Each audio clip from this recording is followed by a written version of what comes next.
Oh, no need to be stressed out, but this could cause some stress for you if you're experiencing redness in the face, stinging skin, occasional burning and swelling, sometimes even accompanied by traditional acne.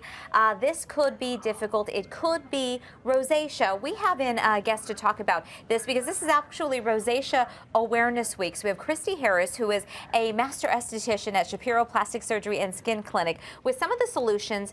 Also, the office offering some discounted procedures this month. Yes, that we will are. address rosacea. We are offering a special on Fractora, which actually is something that was originally designed to be an anti-aging treatment, but a lot of things we do in this business have a surprising side effect, and one of those would be that it helps reduce acne, and it's actually helped with some of the vessels, especially around the nose. So you kind of get multiple things corrected with one treatment. Okay, yeah, because I imagine some people confuse acne with rosacea, and then they're putting some sort of a pimple treatment on. So what are some of the things that can cause rosacea to flare up? Okay, so we talk about rosacea triggers, and the triggers can vary from person to person, but common triggers would be alcohol, spicy foods, caffeine, hot beverages, also stress, exercise, heat. So, you know, don't shoot the messenger, all the good stuff. So living in the desert and enjoying your caffeinated cocktail could be a recipe for disaster if you're prone to this. And this is something that millions of people are prone to, but not everybody's going to deal with. Yeah, well, it really goes undiagnosed quite a bit. Okay. So, you know, one of the things that we want to look for are signs and symptoms. So, of course, flushing, broken blood vessels.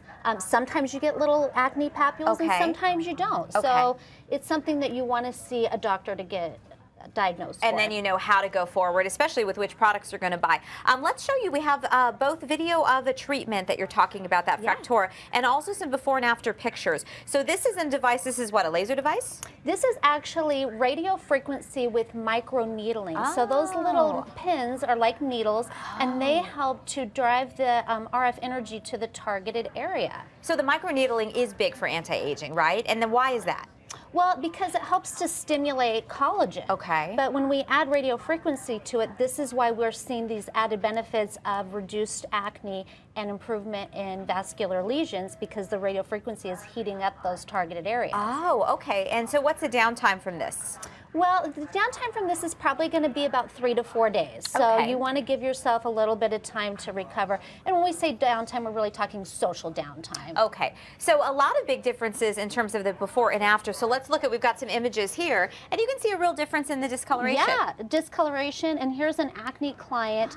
And this is after a single treatment. This is really remarkable because typically we would have to correct acne before we could address scars. And this lets us do both at the same time. Okay, so the broken blood vessels, that's a big sign of the rosacea, right? For sure, yeah. That's like the #1 sign. Okay, so topically, what can we do at home to try to keep this in check? Well, you know, there's some things like mild cleansers and moisturizers that help. One really big thing is a topical vitamin C. I love the Is Clinical Pro Heal.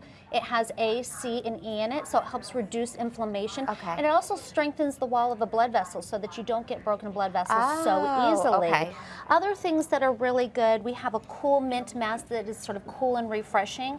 And on that same note, the HydroCool is a hydrating, cooling serum that's also got a little bit of an antiseptic property, so that's great for cooling the skin and also the bacteria. And then real big is a physical sunblock. So when we say physical, we mean titanium dioxide and zinc oxide. That's it. That will help block out some of the heat, and it's also less irritating than chemical sunscreen. So that's very important for anybody with rosacea. Okay, and Christy, we're out of time, but I want to mention you have a blog as well. Yes, Best of Both Worlds AZ. Okay, and when we can see her over at Paradise Valley Skin and Plastic Surgery Office, Dr. Shapiro's. Thank you so much. Thank you. Her skin is always perfect. Scott, what are you going to do?